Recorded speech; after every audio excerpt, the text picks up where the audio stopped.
نحمده ونصلي على رسوله الكريم اما بعد فاعوذ بالله من الشيطان الرجيم بسم الله الرحمن الرحيم يا أيها الذين آمنوا لا تكونوا كالذين كفروا وقالوا لإخوانهم إذا ضربوا في الأرض أو كانوا غزا لو كانوا ما عندنا ما ماتوا وما قتلوا ليجعل الله ذلك حسرة في قلوبهم والله يحيي ويميت والله بما تعملون بصير ولئن قتلتم في سبيل الله أو متم لمغفرة من الله ورحمة خير مما يجمعون وَلَئِن مُتُّمْ أَوْ قُتِلْتُمْ لَإِلَى اللَّهِ تُحْشَرُونَ صدق اللہ العظیم۔ لفظی ترجمہ: یا ایہا الذین آمنوا، اے ایمان والو، لا تکونوا، نہ ہو جانا، کالذین، کاف تشبیہ کے لیے ہے، طرح اور مانند کے معنوں میں آتا ہے۔ الذین اس میں موصول ہے، یعنی ان لوگوں کی طرح، کفروا، کفرن مصدر سے ماضی جمع مذکر غائب کا صیغہ ہے، جنہوں نے انکار کیا، کفر اختیار کیا۔ وقالوا، اور انہوں نے کہا، لإخوانہم، یہاں لام تعلیل کا ہے، اخوان واحد اس کا اخن ہے، اخوان جمع ہے، ہم اپنے بھائیوں سے، اذا جب جس وقت، ضربوا فی الارض زمین پر سفر کرتے ہیں، او کانوا یا ہوتے ہیں وہ، غزن یہ جمع ہے غازی کی، غازیون، غزن غزا یغزو غزون، دشمن سے لڑنے والے غازی۔ لو یہ شرطیہ ہے، کانوا اگر ہوتے وہ، عندنا ظرف زمان ہے، قریب کے لیے آتا ہے، نا جو ہے یہ ضمیر ہے، پروناؤن ہے، جمع متکلم کا صیغہ ہے، ہمارے پاس، عندنا ہمارے پاس، ما نافیہ، ما کا معنی نا، ماتو یہ موتن مصدر سے ماضی جمع مذکر غائب کا صیغہ ہے، ما ماتو نہ مرتے وہ، وما قتلوا اور نہ قتل کیے جاتے۔ لیجعل، یہ لیجعل، یجعل جو ہے اس کے اوپر جو لام لگا ہے، لیجعل یہ انجام کا لام ہے، عاقبت اس کو کہتے ہیں، لام عاقبت۔ یجعل، جعل یجعل جعلا، لیجعل اس لیے کہ بنائے اللہ تبارک و تعالی، ذالک یہ بات، حسرتاً، حسرتاً یہ مصدر ہے سبب حسرت، فی قلوبہم، قلوب قلب ان کی جمع ہے دل، ان کے دلوں میں، واللہ یحیی اور اللہ تبارک و تعالی، یحیی احیاء ان مصدر سے ہے، زندہ کرتا، جلاتا ہے، وَيُمِيتُ اور مارتا ہے، واللہ اور اللہ تعالی، بما اس چیز کی، تعملون جو تم کرتے ہو، بصیر بصیرت رکھتا ہے، دیکھتا ہے، جانتا ہے۔ وَلَئِن قُتِلْتُمْ اور اگر قتلتم تم مارے جاؤ، شہید کیے جاؤ، فی سبیل اللہ اللہ کی راہ میں، او یا متتم تم مر جاؤ، لمغفرۃ مغفرت مصدر غفرہ، یغفر اور مغفرۃ اور غفران یہ دونوں مصدر آتے ہیں، اور ان سے یہ مغفرۃ مصدر ہے، من اللہ اللہ کی طرف سے، ورحمت اور بخشش اور مہربانی، خیر بہتر ہے، مما اس سے جو یجمعون وہ جمع کرتے ہیں، وَلَئِن مُتُّمْ او قتلتم لَإِلَى اللَّهِ تُحْشَرُونَ، متم اگر تم مر جاؤ، او قتلتم یا مارے جاؤ، لَإِلَى اللَّهِ یہ لام تاکید کا ہے، البتہ ضرور اللہ کی طرف، الی اللہ اللہ کی طرف، تحشرون یہ حشر یحشر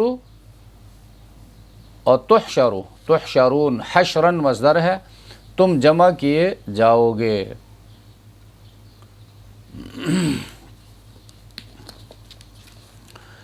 یہاں سے جنگ احد کی تاریخ جو تھی وہ 3 ہجری اور مدنی زندگی کا یہ ابتدائی دور تھا۔ اس وقت مدینہ میں نفاق بھی تھا اور کفر و شرک کی جنگ بھی، اور یہاں پر گزشتہ آیت نمبر 154 میں تبصرہ آیا ہے منافقوں پر۔ انہوں نے یہ کہنا شروع کیا تھا کہ ہمارا مشورہ نہیں مانا گیا، چونکہ منافقین کا مشورہ تھا احد میں کہ باہر نہیں نکلیں گے، مدینے کے اندر رہ کر دفاعی جنگ لڑیں گے، لیکن جو اہل ایمان میں سے مجاہدین نوجوان تھے غزوہ بدر میں 1 سال پہلے وہ شریک نہیں ہو سکے تھے، ان کی دلی خواہش تھی، تمنا تھی کہ کوئی موقع مل جائے، اللہ کوئی موقع لائے، وقت لائے، ہم بھی اپنا لوہا منوائیں۔ تو یہ موقع آ گیا تھا، تو جوان باہر نکل گئے، اور نبی کریم صلی اللہ علیہ وسلم بھی ابتداءً دفاعی جنگ کے بارے میں مشورہ دیا تھا۔ اس کے بعد جب جوانوں کے جوش و خروش کو دیکھا تو پیغمبر علیہ السلام بھی باہر نکلے کہ بھئی آگے بڑھ کر حملہ کرتے ہیں۔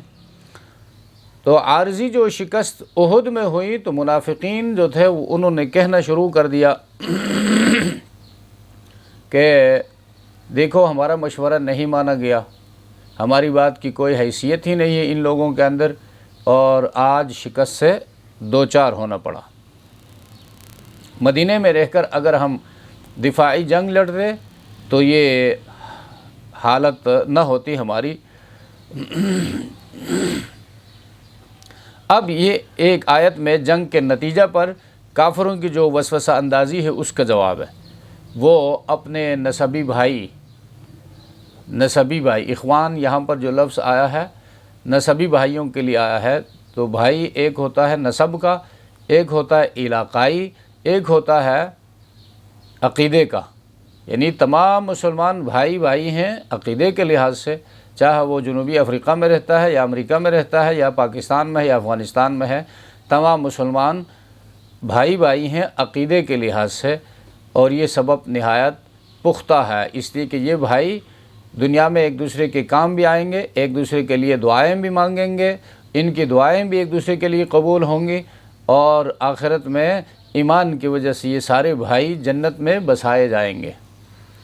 اور دوسرا ہوتا ہے مثلا علاقائی بھائی، تمام پاکستانی بھائی ہیں، تو پاکستان میں ہندو بھی ہیں اور سکھ برادری کے لوگ بھی ہیں، مسلمان بھی ہیں، اور دوسرے کفار بھی رہتے ہیں، لیکن جغرافیائی لحاظ سے ان کو بھائی کہا جاتا ہے۔ اور ایک ہوتا ہے نسبی بھائی، نسب کا، صرف عقیدے کا نہیں، نسبی لحاظ سے ایک ماں باپ کی اولاد ہیں، مثلا پیغمبروں کو ان کی قوموں کا بھائی کہا ہے قرآن کریم نے، وَإِلَىٰ عَادٍ أَخَاهُمْ هُودًا، قوم عاد کی طرف ان کے بھائی ہود علیہ السلام کو اللہ نے پیغمبر بنا کر بھیجا۔ تو ظاہر بات ہے قوم عاد جو مسلمان نہیں تھی، اللہ کا عذاب ان پر آیا، وہ عقیدے کا بھائی تو ہو نہیں سکتے، تو نسبی بھائی تھے۔ حضرت ہود علیہ السلام اسی قوم کے افراد میں سے تھے، ان کی برادری کے لوگ تھے۔ تو یہاں پر منافقین جو اپنے نفاق کو چھپائے ہوئے تھے یا ظاہر کیا تھا، انہوں نے ان مخلص اہل ایمان کے بارے میں کہا کہ ہمارے یہ بھائی جو تھے جو شہید ہو گئے یا جو زخمی ہو گئے، اگر یہ ہمارے پاس ہوتے، جنگ میں آگے نہ بڑھتے، ہمارے مشورے پر عمل کرتے تو نہ قتل ہوتے نہ مرتے۔ تو اس کا جواب دیا گیا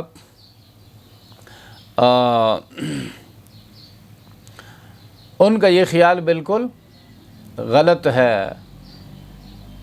مسلمان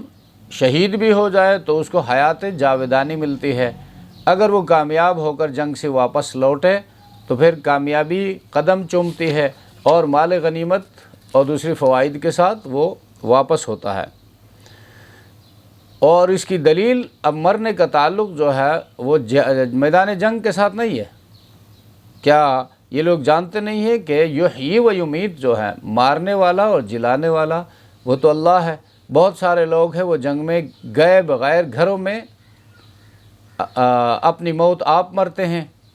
اور بہت سارے لوگ ایسے ہیں جو اللہ کی راہ میں پوری زندگی لڑتے رہتے ہیں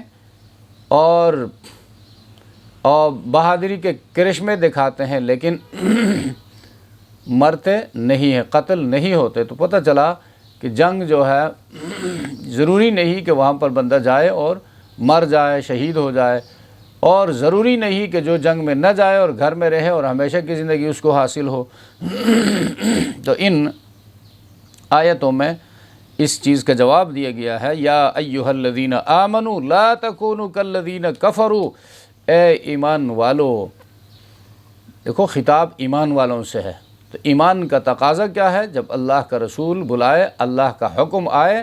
اس پر لبیک کہے، اس وقت پھر قیل و قال، چون و چرا نکالنے کی کوشش نہ کرے اللہ کے حکم کے مقابلے میں، وہ بندگی کے ایمان کے تقاضوں کے خلاف۔ یا ایھا الذین آمنوا، اے ایمان والو، لا تکونوا کالذین کفروا، تم ان لوگوں کی طرح مت ہو جاؤ جنہوں نے اسلام قبول نہیں کیا۔ کفروا انکار کیا، اسلام قبول نہیں کیا، تو یہ حقیقتاً کافر تھے یا کفر نفاق میں، نفاق کی کفر میں مبتلا تھے؟ دل میں کفر انہوں نے چھپا رکھا تھا اور زبان سے اپنے کو مسلمان کہلا رہے تھے اور ظاہراً اسلام کا دعویٰ کر رہے تھے۔ وقالوا لاخوانہم، اور کہا انہوں نے اپنے شہید ہونے والے بھائیوں کے بارے میں، ان کے تعلق سے یہ بات کہی ہے۔ کیا کہا؟ اذا ضربوا فی الارض، جب انہوں نے زمین میں سفر کیا، او کانوا غزاً، یا وہ جہاد کے لیے نکلے۔ تو یہ کفار کا مقولہ یہ بیان ہو رہا ہے جو انہوں نے کہا۔ کیا کہا؟ لو کانوا عندنا ما ماتوا، یہ اوپر وقالوا لاخوانہم، اپنے بھائیوں سے کہا۔ تو سوال یہ ہوتا ہے کیا کہا؟ تو قرآن جواب دیتا ہے یہ کہا، لو کانوا عندنا، اگر وہ ہوتے ہمارے پاس، ما ماتوا، نہ وہ مرتے، طبعی موت، وما قتلوا، اور نہ مارے جاتے۔ تو قرآن کریم نے فرمایا تم ان شہداء کے بارے میں اس قسم کی بے بنیاد خیالات اپنے ذہن میں مت لاؤ، خیال میں مت لاؤ۔ یہ خیال ان لوگوں کے ذہنوں میں اس لیے آیا لیجعل اللہ ذلک حسرتاً، کہ اللہ تعالیٰ اس کو ان کے دلوں میں پچھتاوا بنائے، یعنی وہ ہمیشہ اس حسرت و افسوس میں مبتلا رہیں گے۔ واللہ یحیی و یمیت، اور اللہ مارتے ہیں اور جلاتے ہیں، زندگی اور موت اللہ کے ہاتھ میں ہے۔ اس نے جس کے لیے جہاں موت لکھا ہے وہ اسے ہمکنار ہو کر رہے گا، اور واللہ بما تعملون بصیر، اور اللہ تبارک و تعالی ان کاموں کو خوب دیکھ رہے ہیں جو تم کر رہے ہو، یعنی مسلمانوں کے دلوں میں تمہاری وسوسہ اندازی سے اللہ تبارک و تعالی خوب واقف ہیں، تمہیں اس کا نتیجہ بھگتنا پڑے گا۔ تو یہ لیجعل اللہ ذالک، اس آیت کے اندر یہ لام جو ہے لام عاقبت ہے، یعنی کفار منافقین یہ کہتے رہتے ہیں کہ یہ ہمارے بھائی ہمارے پاس ہوتے تو نہ مارے جاتے نہ قتل کیے جاتے، یہ حسرت ان کے دلوں میں رہے گی، اور یہ کبھی بھی ختم نہیں ہوگی، یہاں تک کہ یہ اہل ایمان جو شہید ہو گئے ہیں یہ جب جنت کے اعلیٰ مراتب پر فائز ہوں گے اور یہ کہنے والے کافر اور منافق جہنم چلے جائیں گے، اس وقت بھی ان کے دلوں میں یہ حسرت باقی رہے گی کہ ہم تو ان لوگوں کے بارے میں جنہوں نے حق کی بول بالا کرنے کے لیے جان کی قربانی دی تھی، آج ان کا بول بالا ہو گیا، جنت کے اعلیٰ مراتب میں درجوں میں اور یہ جو پہنچ گئے کہنے والے جہنم کی اتاہ گہرائیوں میں، تو یہ حسرت اس وقت بھی ہوگی۔ تو جو شخص یعنی مجاہد کی جو موت ہے وہ موت اور دوسری موت برابر نہیں ہے۔ اگلی آیت میں اس مضمون کو بیان کرتا ہے، جہاد کے لیے جو بندہ نکلتا ہے، خواہ وہ خود شہید ہو جائے یا طبعی موت مرے، اس کا شہادت کا ثواب جو ہے وہ مستقل ہو گیا، یا یوں کہو رجسٹری ہو گیا۔ اور سورہ نساء آیت نمبر 99 میں ایک ضابطہ بیان ہوا ہے جو آگے چل کر انشاءاللہ ہم پڑھیں گے، کہ جو شخص اپنے گھر سے نکلا اور اس یعنی اللہ اور اس کے رسول کی طرف ہجرت کے ارادہ سے، پھر اس کو راستہ میں موت آ جائے تو اس کا ثواب اللہ کے یہاں مقرر ہو جاتا ہے۔ فقد وقع اجرہ علی اللہ، اس کا اجر ثابت ہو گیا، اس لیے کہ اس نے کام شروع کر دیا اور آخر تک پہنچانا یہ اللہ کا کام ہے۔ بیچ میں موت آ گئی، اب موت جو ہے اس کا اختیاری فعل نہیں، اللہ کی طرف سے آ گیا۔ اس کا اختیاری فعل یہ تھا اس کام کو میں پورا کر کے رہوں گا، تو اس کے اس کامل ارادے کی وجہ سے اس کا اجر اللہ تبارک و تعالی اس کو عطا فرمائیں گے۔ تو اس ضابطے سے اگر مجاہد کو طبعی موت بھی آ جائے تو اس کا شہادت کا ثواب مقرر ہو جاتا ہے، جو دنیا کے مال و منال سے، دنیا کے عیش و عشرت سے کہیں بہتر ہے۔ اور جو شخص ویسے ہی مرتا ہے یا مارا جاتا ہے، اس کو بھی اللہ کے پاس پہنچنا ہے، وہ اپنے عمل کا ثواب پائے گا لیکن شہادت کے ثواب سے وہ محروم ہو جائے گا۔ اب موازنہ کرو، کمپیریزن کی دعوت دی گئی ہے۔ کافر اپنے برادروں کے بارے میں کہتے ہیں اگر وہ ہمارے پاس ہوتے تو نہ مرتے نہ مارے جاتے۔ کیوں نہ مرتے؟ یہ بات ان کی غلط تھی، ایک دن مرنا تو ضرور ہے اور شہادت کے ثواب سے وہ محروم رہتے۔ اور اب جو وہ جہاد کے لیے نکلے اور جام شہادت نوش فرمایا تو ان کا کیا نقصان ہوا؟ دنیا کا عیش ان سے چھن گیا، لیکن آخرت میں وہ مالا مال ہو گئے۔ تو سب کو بہرحال اللہ کے پاس ہی جانا ہے، تو دنیا تو ہاتھ سے چھٹنے والی ہے۔ وَلَلْآخِرَةُ خَيْرٌ لَكَ مِنَ الْأُولَىٰ، قرآن دوسرے مقام پر کہتا ہے آخرت تیرے لیے دنیا سے بہتر ہے۔ تو ترغیب یہ دی گئی ہے کہ آخرت کے کاموں کو ترجیح دو